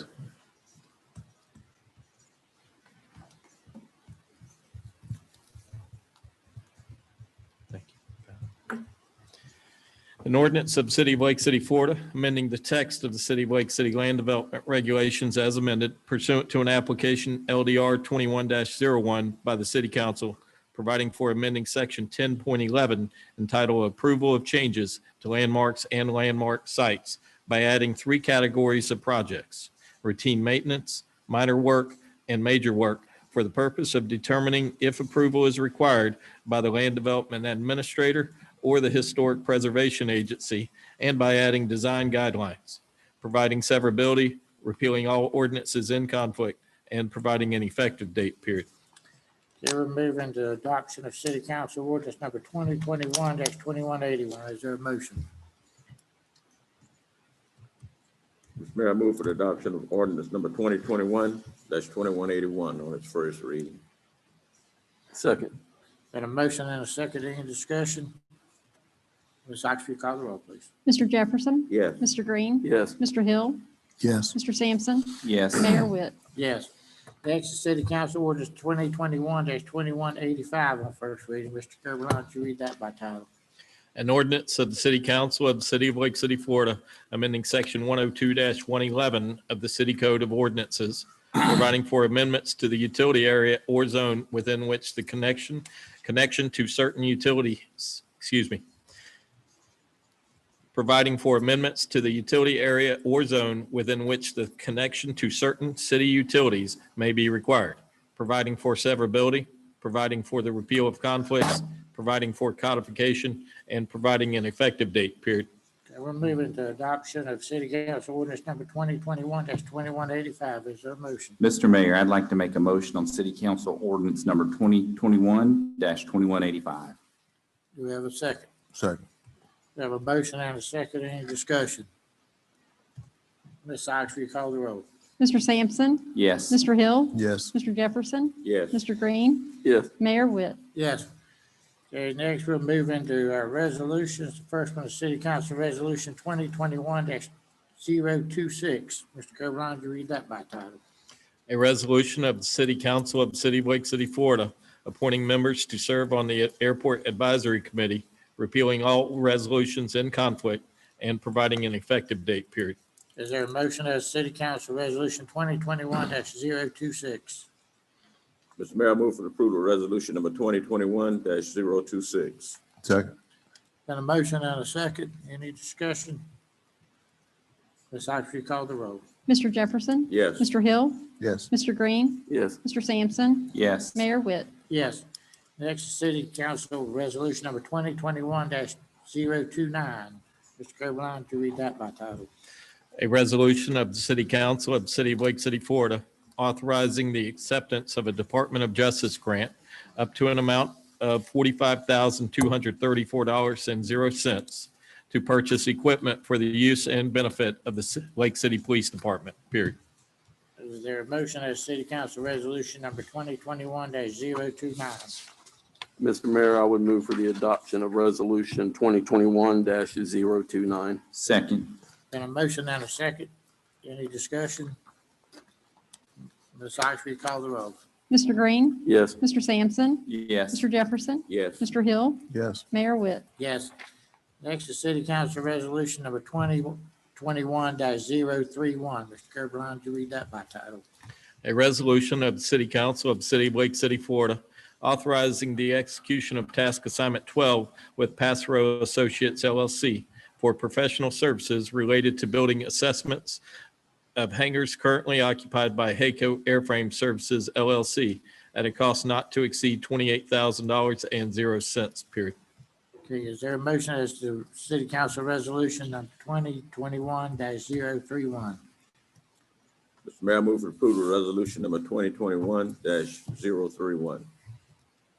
Second. We have a motion and a second. Any discussion? Mr. Mayor, Yes.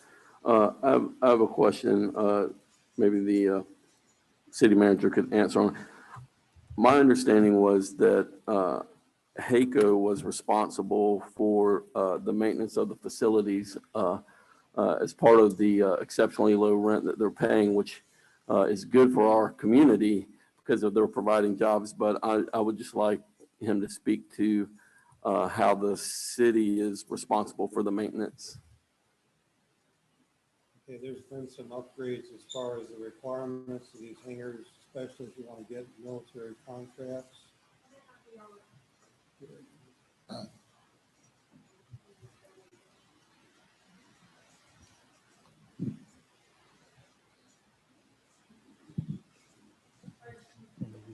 No, just use this.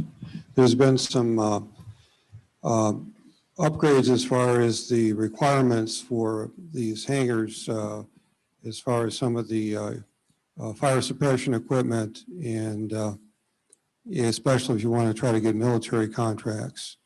And there's 13 hangars that we're talking about, $1.5 million each hangar. HACO has already done about $4 million of work towards this. Well, the city has been applying for grants to try to get some of the additional hangars done. We jointly went with the county on a EDA grant for about $2.8 million to do 2 of the hangars. And we're in the process of applying for a community development block grant for economic development, both the city and county, to gather another $3 million if possible for upgrading these hangars. It's city-owned property. The lease does require that they cover maintenance. And we're in the process of negotiating a new lease too. To be competitive with this new requirement, there's a lot more that has to go into these facilities in order for them to be able to be eligible for a lot of the potential aviation work. The aviation industry has been devastated with the situation with COVID and with the HACO being one of the largest employers in the area, the largest non-government employer, and you have 500 to 600 jobs there. We were looking at trying to do everything possible to make it competitive and have them possibly add some additional jobs there. That's all I have. Thank you, Mr. Hoffenberg. Okay, anybody else? Okay, Ms. Sykes, we call the roll. Mr. Jefferson? Yes. Mr. Sampson? Yes. Mr. Hill? Yes. Mr. Green? Yes. Mayor Witt? Yes. Next is City Council Resolution 2021-032. Mr. Copeland, to read that by title. A resolution of the City Council of the City of Lake City, Florida, authorizing the execution of an agreement with C.A. Boone Construction Incorporated for the paving of an existing unpaved parking area and driveway and the construction of a sidewalk, all of which is located at the city's natural gas department at a cost not to exceed $63,651.00, period. Is there a motion? City Council Resolution 2021-032.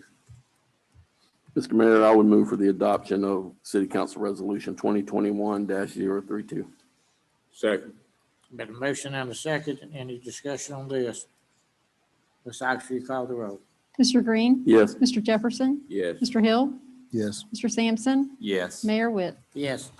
Next, is City Council Resolution number 2021-033. Mr. Kirkland, would you read that by title? A resolution of the City Council of the City of Lake City, Florida, authorizing the execution of a grant agreement with the State of Florida Department of Environmental Protection to facilitate the reclamation of reclaimed water and reimburse the city for certain costs expended up to an amount of $1 million and 0 cents, period. Is there a motion as City Council Resolution number 2021-033? Mr. Mayor, I'd like to make a motion on City Resolution number 2021-033. Second. Been a motion and a second. Any discussion? Yes, Mr. Mayor, Yes. I think this is a crucial step for us to get back on the right foot with Swanee River Water Management District, although they help to facilitate this grant.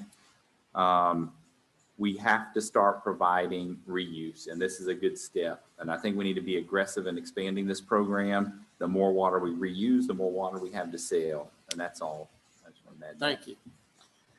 Anything else?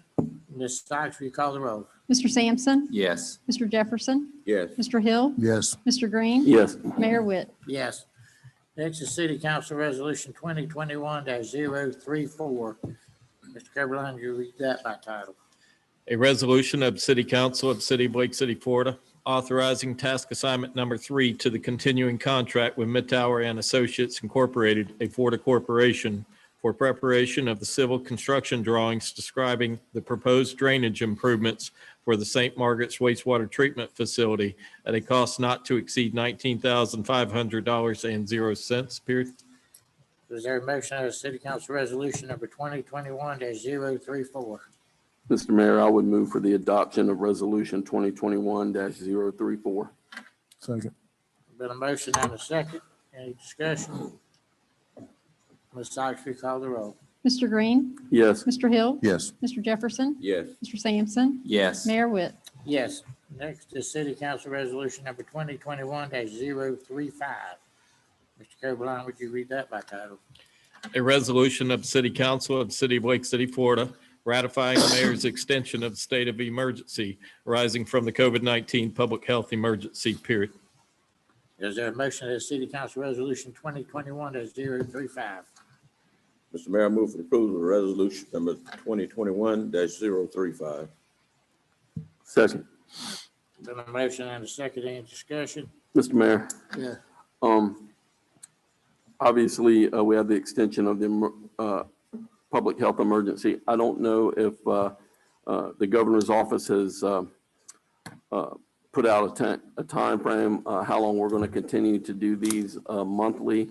I know tonight we've had some challenges once again with our IT system for public comment. And I know that one of the reasons we're continuing that process is because of the COVID emergency. And one of the reasons we're continuing to meet in this facility as opposed to City Hall is because of the COVID emergency.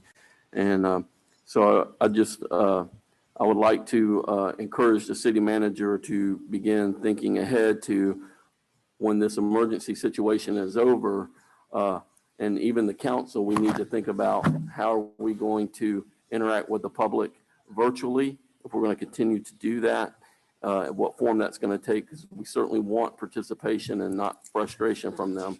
And then also the use of city facilities as well. So I just want us to be thinking about that once we start to get back to normal. Okay. Anything else? Mayor, Yes. Mr. Green mentioned that the governor did issue an executive order last Friday that extended the state of emergency for 60 days. He could, of course, shorten that. Ms. Ox, will you call the roll, please? Mr. Jefferson, Yes. Mr. Green, Yes. Mr. Hill, Yes. Mr. Sampson, Yes. Mayor Witt. Yes. Next, City Council Resolution number 2021-036. Mr. Carolina, to read that by title. A resolution of City Council of City of Lake City, Florida, authorizing the execution of the second addendum to the contract with Municipal Code Corporation doing business as MuniCode to recodify the city charter and code at an additional cost of $6,120.00, period. Is there a motion of City Council Resolution 2021-036? Mr. Mayor, I move for approval of resolution number 2021-036. Second. Got a motion and a second. Any discussion? Ms. Ox, will you call the roll? Mr. Jefferson, Yes. Mr. Green, Yes. Mr. Hill, Yes. Mr. Sampson, Yes. Mayor Witt. Yes. Next, City Council Resolution 2021-037. Mr. Carolina, to read that by title. A resolution of City Council of City of Lake City, Florida, granting a utility easement to Florida Power and Light Company to provide additional utilities to Sally Mae Jerry Park, period. Is there a motion as City Council Resolution 2021-037? Mr. Mayor, I move for approval of resolution number 2021-037. Second. Been a motion and a second. Is there any discussion? Mr. Mayor, Yes. I feel like I keep interrupting. I'm sorry. So when it comes to Sally Mae Jerry Park, I know our last discussion, our last meeting, we talked about signage, digital signage. Does the city manager have an update for us on that? We are right now doing the research on digital signage. Okay. Sure. Right now, we're doing the research on the digital signage to try to get a sign that's going to work out best for the community. We're looking at potentially, it's got to be high enough so that it's above the fence, which could block in one of the directions, but and large enough that it's going to be seen as you're driving from all directions. At this point, we don't have it nailed down quite yet, but we're looking as soon as we do to bring this back to the CRA for approval into the city council. Mr. Mayor, Yes. I think one of the things that we discussed when it comes to that signage is it doesn't necessarily have to be above the fence line if we can incorporate it as part of or into the fence line, because when you put it above the fence line, it is really going to create some size limitations. That lot is already small. We're already having size limitation issues with probably everything that we're trying to do for that park. So I would just encourage the city manager to look into other alternatives as opposed to raising it above the fence line and somehow incorporating it into the fence line. I think that's probably a more practical solution. Okay. Sure. Sounds good. Anything else? Ms. Ox, will you call the roll? She needs a microphone to do that. Mr. Jefferson, Yes. Mr. Sampson, Yes. Mr. Hill, Yes. Mr. Green, Yes. Mayor Witt. Yes. Okay, next, the City Council Resolution 2021-038. Mr. Carolina, read that by title. A resolution of the City Council of City of Lake City, Florida, authorizing the execution of a trial agreement with Axon Enterprise Incorporated through the Lake City Police Department to evaluate equipment provided by Axon Enterprise Incorporated for a 30-day trial and loan period at no cost to the city, period. Okay, is there a motion of the City Council Resolution 2021-038? Mr. Mayor, I would move for the adoption of resolution 2021-038. Second. Got a motion and a second. Any discussion? Ms. Ox, will you call the roll, please? Mr. Green, Yes. Mr. Sampson, Yes. Mr. Jefferson, Yes. Mr. Hill, Yes. Mayor Witt. Yes. Okay, next is, let's see, finishes up the resolutions. Now we're in departmental administration. While we're at that, Chief, did you have something?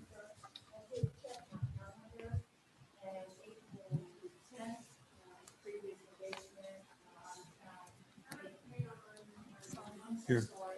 She's got one right here. Looking on here. April 10th, I'm out of town that weekend. April 16th, my wedding anniversary. I don't think my husband would like that. But I would like to ask if you would consider April the 6th, 5:30, or April the 7th at 5:30. Would you consider those times for the workshop? What day of the week is it? Those are Tuesday and a Wednesday. 6 or the 6 or the 7th. Could you let me know that tonight so I can continue? Well, we're already preparing, but I want to be able to leave with April 6th or the 7th. Would that So work? I would You not still would need want, the check? I apologize, Chief. Don't I worry. would not want the council to be delayed if my employer requires my services and the council wants to meet, that would be fine. But I truly cannot give you a solid answer, Chief, until tomorrow morning. I can do it first thing in the morning, Well, that's fine. but I can't Just do it do before that. in the morning. Yeah, I would like for everyone to be here, I please. think So, yeah. I'm free for the 6th or the 7th. That's why I gave you 2 dates, the 6th Yes, or the ma'am. 7th. And so, So if anybody else, then if they'll get with us, I appreciate that from both of you. Thank you. Okay, next is discussion possible action, do City Hall renovations. Mr. Moses, did you want to?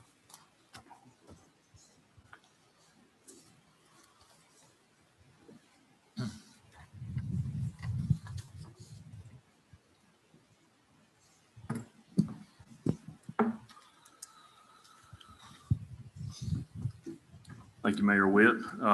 Again, I'm here this evening just to answer any questions if it comes up during discussion pertaining to Mr. Helfenberger's recommendation to move forward. Okay, thank you. Mr. Effenberger?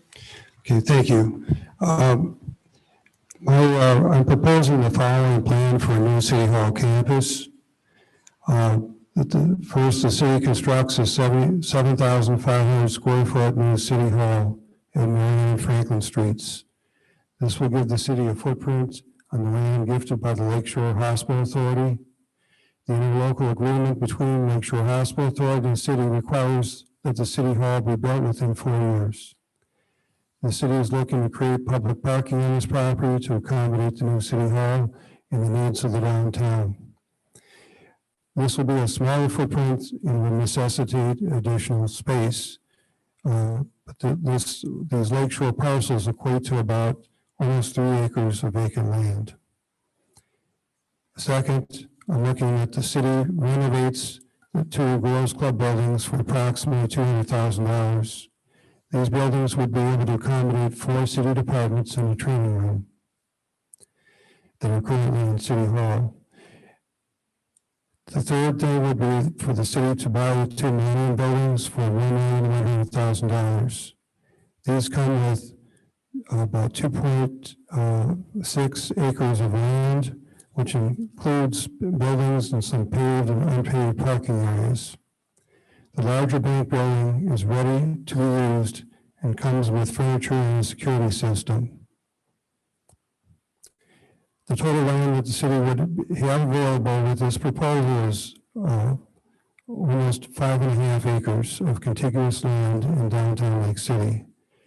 This will set the city up well for long-term development of the city and the downtown. The cost of this proposal is estimated at $4,575,000. The city's already borrowed $4 million based on the September 13th, 2019 feasibility study for the new City Hall. We anticipate using $392,000 from the COA and would use $183,000 of cash. This does not include any money that the city might obtain through the sale of the existing City Hall. And this does not include any expenses toward the historic bank building that would wait for grant funding to cover much of the renovation cost. This proposal is far less than the $5.1 to $6.5 million that building everything new would cost. It also would save the city millions of dollars in 5 to 10 years when an expansion may be needed and can be done without having to construct additional buildings for City Hall. Mr. Mayor, Yes. Mr. Mayor, I would make a motion that we approve the recommendation as presented by Mr. Helfenberger. Okay, is there a second? Second. Mr. Hill, you second? Yeah. Okay. As far as discussion, I agree with this. I think it's a great plan. It gives us a use of the property that Lakeshore Hospital Authority did.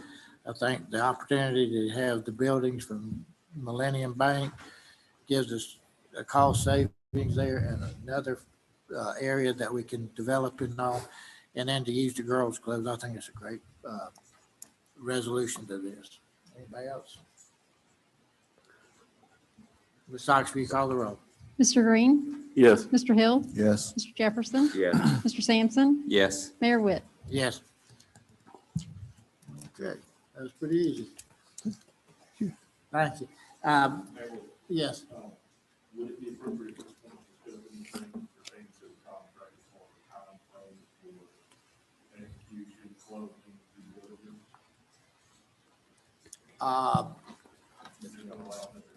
Mr. Effenberger, do you want to, or Mr. Caroline, if you want to go, comments on that? How long will it take you for, I gotta do due diligence. Sure. With the approval here, we'll bring it back with final documents. Right now, I'm looking to get the lead and asbestos inspections done, as well as the general inspection and the structural inspection as soon as possible. As far as the title work, I don't know. We would need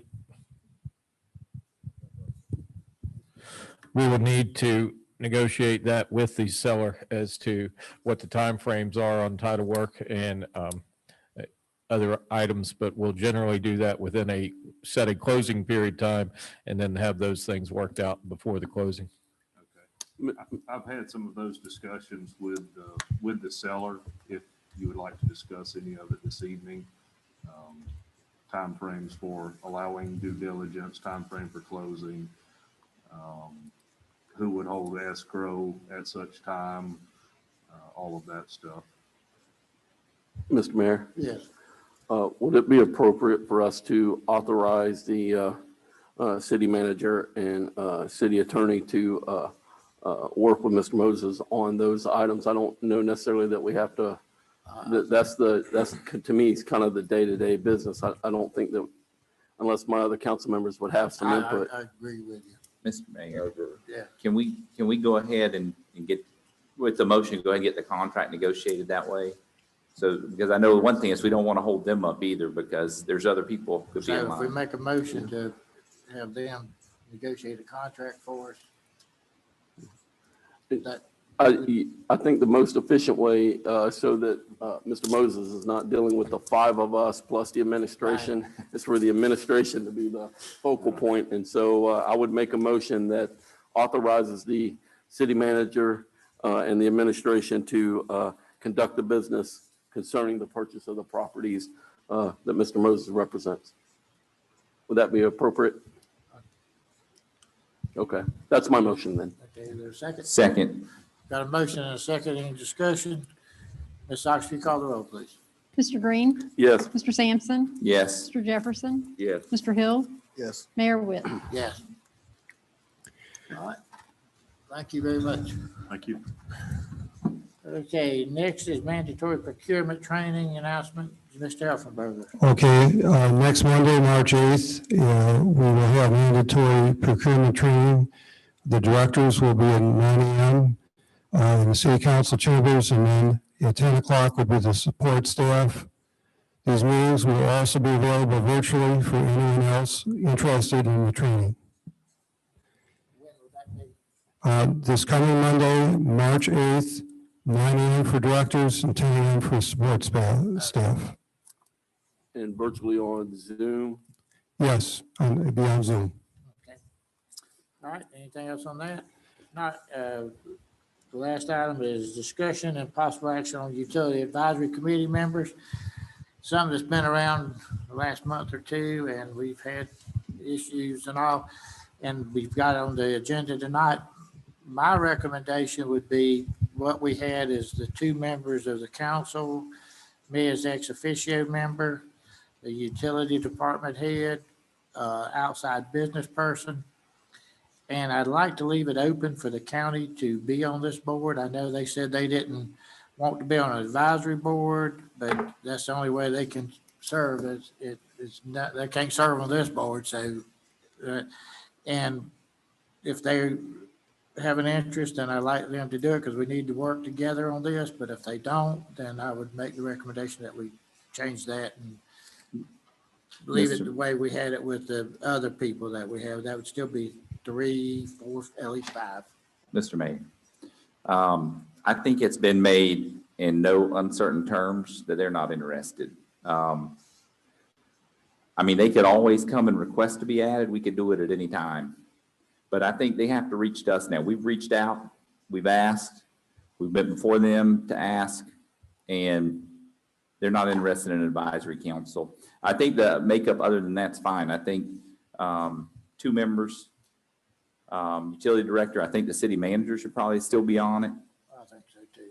And then an outside business person's good. I think also I would like to see the city move forward at some point, not directly with this, but having our own economic development person on staff. I think that could help instead of relying on the county's economic development all the time. Maybe we should start looking for someone who's looking for business prospects to help the city along. I know if you have read the county agenda, there's several things coming up that shows that they're directly, I would say, at odds with our best interest on several things. We'll give them an opportunity to come back and see what they do Thursday, but I think we need to move forward. We've got to start having meetings. We've got to start moving our utility forward. We got a lot of growth to do. We got a lot of things to do. When they do come around and decide that we are doing the wastewater plant, which will happen, especially with the way I read that DEO grant, regardless of what they read into it, I think it's going to be important that we're already ready to go, and then we could look into doing what we need to do. Because one item on that is we're building a plant out there on the east side of town that has no customers. And I don't know if they realize it, but we can facilitate that because as that grant states, we're going to take our line and hook to it and hook up some new customers along the way, like Carolyn Heights, Watertown, College Manor. I think that's all new customers and new potential. So when they come back to the table, I think at this time, the county's got to reach out to us. And I would like to see us proceed otherwise with the list you had, just adding the city manager. Mr. Helfenberg, have you had any answer on whether they're interested? Okay, on what? The county being on the utility board? I mean, you could wait and see what happens, or, you could take action. The other thing I need is, I'll probably need to come back to the council here with if I have a proposal for White, I do need to come back and get council approval to do that. So I'll have to come back probably at the very next meeting with that. With Mr. Sampson's comments, I would change my recommendation then to the other and leave it open for the county if they show an interest to, we could do it by resolution. Mr. Mayor, I would second Mr. Sampson's sentiments. I think that that window is probably closed now. I think that where we have specific projects that the county and the city find mutually beneficial and want to partner on and work with, I think absolutely we're not closing any doors to that at all. I think we're not closing any doors to working with the county on any future project, quite frankly, that's mutually beneficial. I do think that Mr. Sampson has summarized the situation the way I see it as well. I think they have no interest in being on they've been perfectly clear they have no interest in being on our utility advisory committee.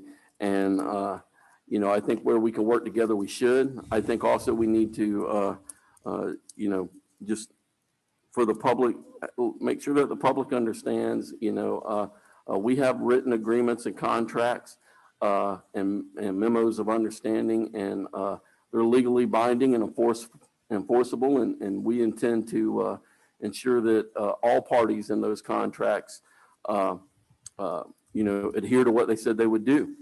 And so I think we need to be clear about that. When it comes to the makeup of the committee, I would support the council members that we mentioned. I would support a developer business representative, absolutely. Utilities director, city manager, I think that it should be it. We need to close that door so we can move on. We cannot delay on continuing growth. I appreciate Mr. Sampson's comments on economic development. I fully support that idea as well.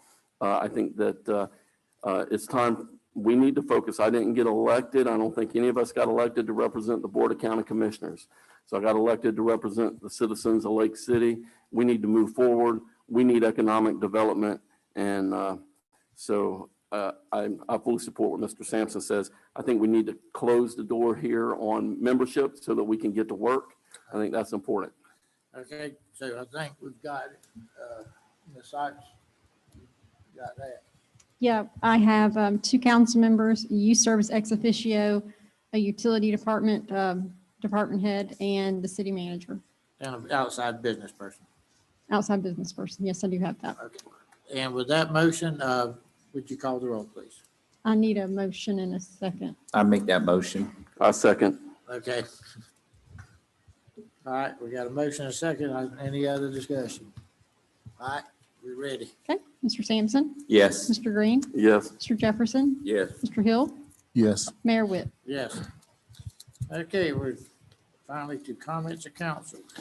Yes, I'd like to thank the police department for a burglary at my daughter's house Wednesday night. They responded. They caught 3 of the suspects, Chief, and I caught 2 of them. And I don't know about the 3rd one, but they know who that person is. And I'd like to thank Chief and the police department. That's it. Anybody else? Yes, Mr. Mayor, I have a couple quick items. The Fort White proposal was mentioned. I do think it's in the best interest that we would make a proposal. I don't know how it will be received on their end, but I know in the past we've made a proposal. We offered to do this before, and at that time the county decided they didn't want us to be involved, and yet nothing happened to do it. I still think we should do what's in the best interest of the city because there's a lot of customer base available. We could actually do it. We have the infrastructure, we have the people, we have the knowledge base.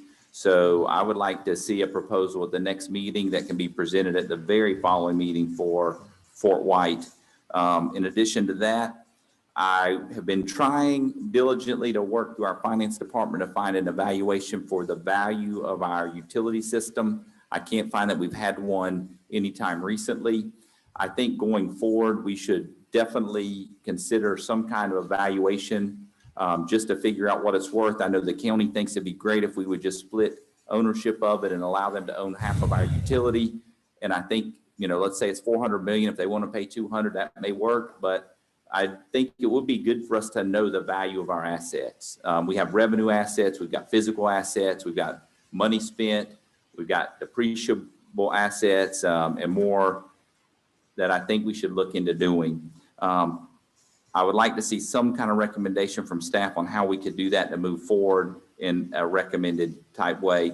And then a final thing, maybe not final, but where are we on scheduling the workshop for the strategic plan and creating a mission and vision statement? Okay. I'll have something at the next meeting as far as dates, because we're just trying to coordinate with the facilitator to make sure they're available. Okay, I think it's crucial that we can create a unified mission and vision. Without that, I don't know how we have any kind of rudder to know where we're going. And so if we could, at the next meeting, as it's been recommended by Mr. Helfenberger, we could talk about that date and set it up. And then going forward, I expect that we would move forward in a timely manner on these items and complete them as quick as we can. Delay puts us behind. That's all the comments I have, Mr. Mayor. Okay. I did the ride along last Friday night and I rode with Officer Peterson, and I've got to say that we had an interaction with a lot of the other law enforcement, and they were very professional, did a very good job. And I'd like to commend them on their dedication to our city. Mr. Mayor, I had some conversations today with Mr. Helfenberger. I asked him to review his contract. I know since I've been on council, I've not provided a formal evaluation appraisal for him. I know that every payday he gets evaluated because he continues to receive pay. But I think in his contract, we are obligated to provide him a formal evaluation. So I've asked him one-on-one to get back with us and make sure that we can complete our end of the deal and provide that information to him. So hopefully he will be reaching out to each of us to make that occur in accordance with the contract. And I believe there's some timelines that have got to be met with that. So I just wanted to share that. All right. With that, Mayor. we'll be adjourned. Mr. Sampson mentioned a proposal to Fort White. It appears that Fort White may be seeking proposals regarding water issues, and I will leave it to the city manager to bring that back as a formal proposal. And if it's sanctioned by the council, then we'll handle it as far as legal counsel in the same manner that we just handled the hospital authority transfer of property. Thank you very much. All right. We'll be adjourned.